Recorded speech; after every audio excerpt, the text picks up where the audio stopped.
Tom's mom would ask him if he wanted a Coke or a water to drink. Tom now asks for a Coke when he wants a Sprite, Dr. Pepper, or a Coke. What is demonstrated in this scenario?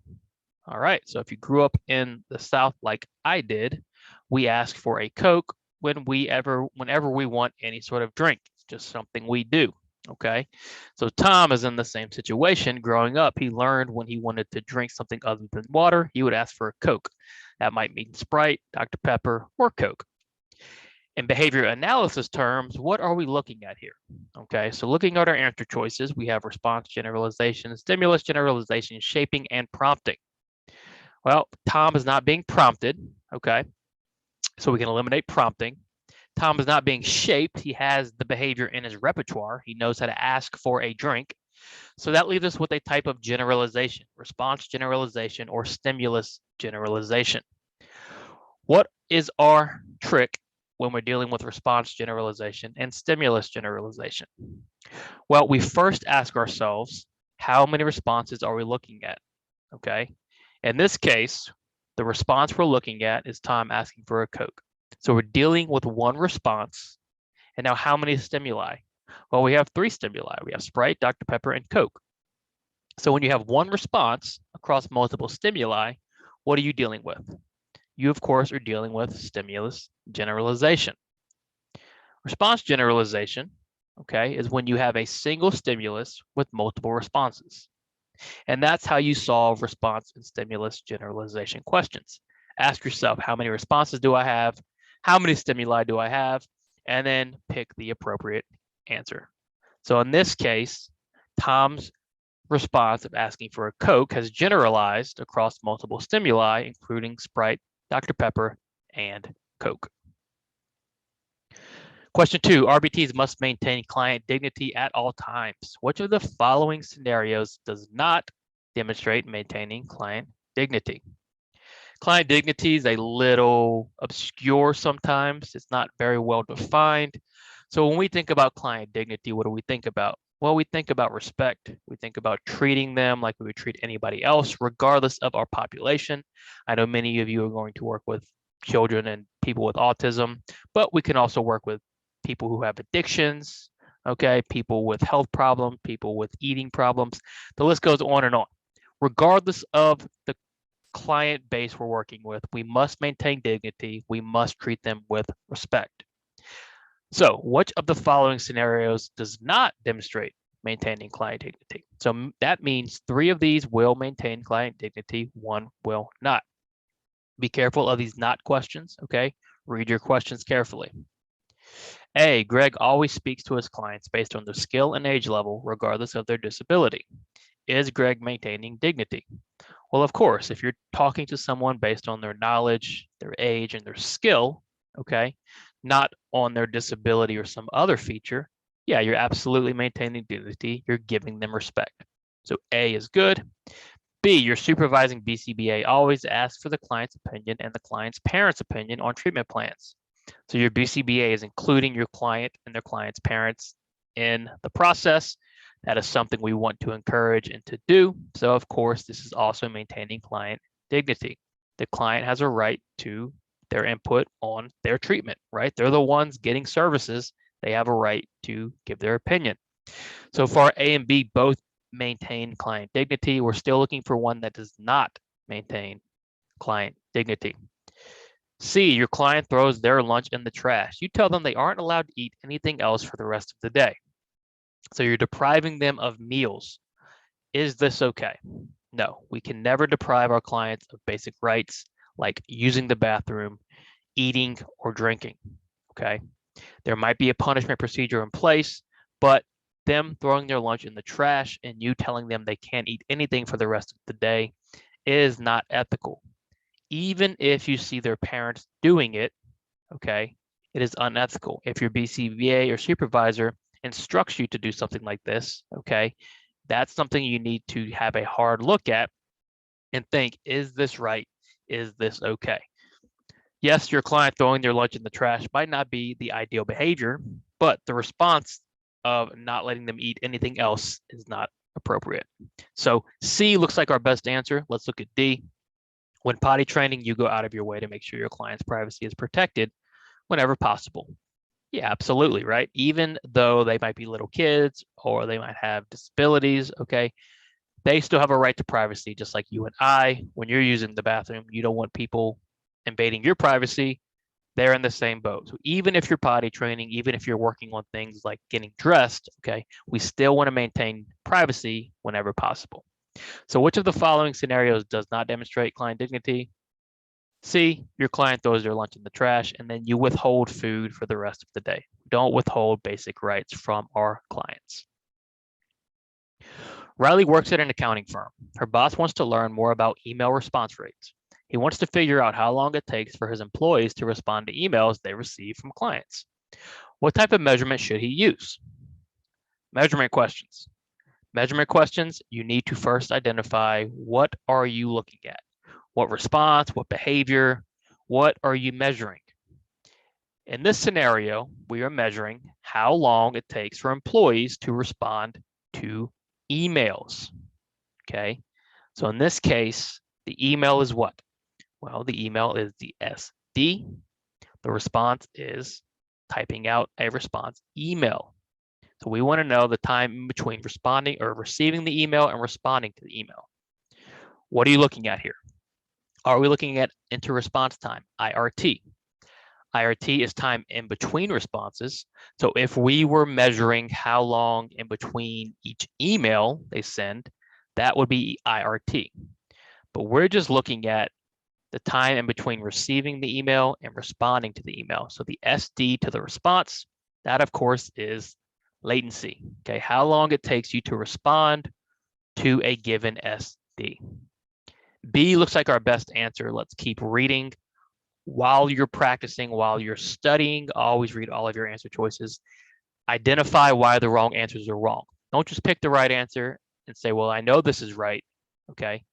Make sure you understand why the wrong answers are wrong. It's going to make you better at the test, and it's going to help you get faster at the test, okay? So duration. We aren't measuring the total time of one response. We're not measuring how long it takes them to type the email. We're looking at time in between, right? That is latency, time in between the SD and the response. And then rate, we're not looking at how many emails they can send over a certain period of time. We're looking in between the SD, which is getting the email, and the response, which is responding to the email. How long?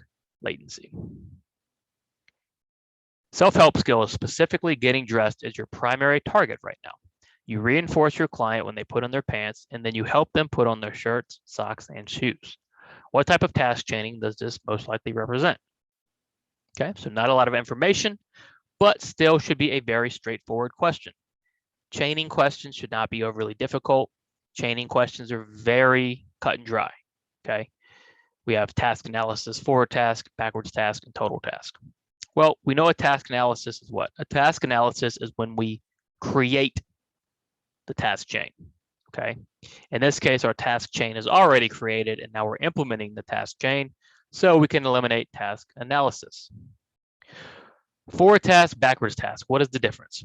Forward task, of course, you start with step one, you teach step one, you reinforce step one. Backwards task, you prompt through the whole task, and you start by teaching the last step, and you reinforce when they learn the last step. So in this scenario, are you reinforcing the first step or the last step? Well, you're reinforcing the first step. When your client puts on their pants, they get reinforcement, and then you prompt through the rest. That is textbook forward task chaining, okay? Now, what about total task chaining? Total task chaining is when you teach the entire task all at once, okay? Total task is good when they know most of the steps, when their skill level is very high, okay? In this case, however, we're using forward task chaining. We're reinforcing for putting on pants and prompting through the rest. Eventually, we're going to require them to put on their pants and shirt before receiving reinforcement, and then we'll prompt for socks and shoes. So what type of task chaining does this represent? Of course, forward task chaining. Reinforcement or punishment delivery that does not require another person is considered what? Okay, so kind of an under talked about thing is the difference between our reinforcement and punishment that requires social interaction and reinforcement or punishment that doesn't. One of our functions is called automatic, okay? Automatic is also considered sensory sometimes. But what does it really mean? What does it really mean when we say automatic reinforcement or sensory, okay?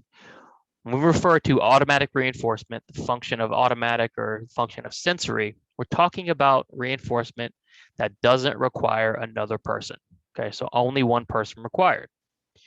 Socially mediated reinforcement or punishment does require a second party, a second person, okay? Shaping, of course, requires another person. What is primary reinforcement? Primary reinforcers are reinforcers that don't require learning history or conditioning. So that's food, water, shelter. Primary reinforcers sometimes do, sometimes don't require another person, okay? The only answer choice here that doesn't require another person is going to be automatic. So remember, socially mediated punishment or reinforcement require a second person. Automatic is one of our functions, does not require a second person, okay? That's why it's so hard to put on extinction, because we can't withhold the reinforcement if we're not the ones delivering it, okay? So remember that we have socially mediated reinforcement and automatic reinforcement. Your best friend and you had a secret handshake in elementary school. You two went to school together, but he moved away for college. This weekend was the first time you've seen him in years. The first thing he did was give you your secret handshake. What can you say about the handshake behavior? All right, so you see your friend, haven't seen them in forever. Years ago, you had a handshake, right? You probably haven't done that handshake in quite some time, right? You didn't go to college together, okay? You haven't seen him in forever. There's a good chance he's not doing that secret handshake with other people. However, when he sees you, he's able to do that secret handshake, no problem. What has happened to this behavior? Has the behavior regressed? A, there was regression. Well, no, when we say something regressed or there's regression, we mean you've lost that ability, okay? That's what we're trying to prevent. We don't want regression, so we can eliminate A. B, the behavior maintained. Has the behavior maintained? Absolutely, right? Teaching and learning has stopped long ago with the secret handshake. However, years later, you and him are still able to do it, no problem. That behavior has maintained and persisted throughout the years, okay, which is great. We always like to see behavior maintained. B looks like our best answer. Let's look at C. The behavior needed prompting. Nope. The first thing he did was gave you that secret handshake, no prompting necessary. And then D, not enough information. We have plenty of information to answer the question. The handshake behavior maintained and persisted throughout the years, and you were able to execute it with him, no problem. If you were asked by your supervising BCBA to graph data you took last week, you're most likely going to use what type of graph?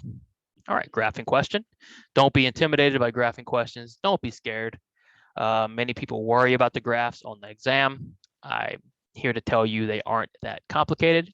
If you want to know more in depth about the graph, check out the graphing video on my channel. But graphing really comes down to being able to look at a certain type of graph, a line graph, and saying, is the data increasing? Is the data not increasing? Or trying to identify what you're measuring. Very straightforward. In this question, however, they say you're going to be graphing data. What are you most likely going to use as far as your graph goes? What this question is essentially saying is, what is the most common type of graph used in ABA? Is it a scatter plot, a bar graph, a standard acceleration chart, or a line graph? Well, we do use scatter plots in ABA to try to identify correlation between time of day and behavior, but it is not the most common. Bar graphs are pretty rarely used in ABA. Standard acceleration charts are used for a specific type of teaching in ABA called precision teaching, but by far not the most common. The most common type of graph in ABA is our simple line graph. If you are going to be graphing for a BCBA or a supervisor, chances are you're going to be using a line graph. What is a primary disadvantage of continuous measurement? All right, so think about what type of measurements we have. We have continuous measurement, we have discontinuous measurement, And we have permanent product. When do we use continuous measurement? We use continuous measurement when we need to capture all instances of behavior, typically in one-on-one scenarios when we have the ability to take continuous measurement. When do we use discontinuous measurement? Typically in group scenarios when we have to take data on multiple people or when we have limited time. And then permanent product, when the behavior produces something and we don't have to actually observe the behavior, we can use permanent product. So with that said, what is a disadvantage of continuous measurement? A, you do not capture all instances of behavior. Not true. With continuous measurement, that is an advantage because you will capture all instances of behavior. With discontinuous measurement, you will not. B, the data is typically overestimated with continuous measurement. Again, incorrect. Because you're capturing all instances of behavior, your data should be very accurate, okay? Interval recording, things like whole interval and partial interval tend to overestimate and underestimate, okay? So we can eliminate B and D. That leaves us with C. What is a primary disadvantage of continuous measurement? It does require time and resources. If we want to track every single time a behavior happens, well, we need to have enough time. We need to have enough resources to do that, okay? That's why continuous measurement is so hard in a group, because you need to capture all instances, and if you're alone, that's very difficult to do. So a disadvantage of continuous measurement is it requires significant time and resources to be able to pull off. Elle joined a sorority in college. She is now an RBT working for an ABA company. Her boss just assigns her to a case that happens to be working with the son of one of her friends in her sorority. What should Elle do? This type of question, you should already be thinking of the answer, okay? What is potentially happening here? Well, we're potentially going to see a dual relationship, right? Elle and or Elle's friend, I should say, comes to her company with her son. Elle already has a personal relationship with that girl, okay? So should she be working with her? That's the question. What should Elle do? A, take the case and be cautious of dual relationships.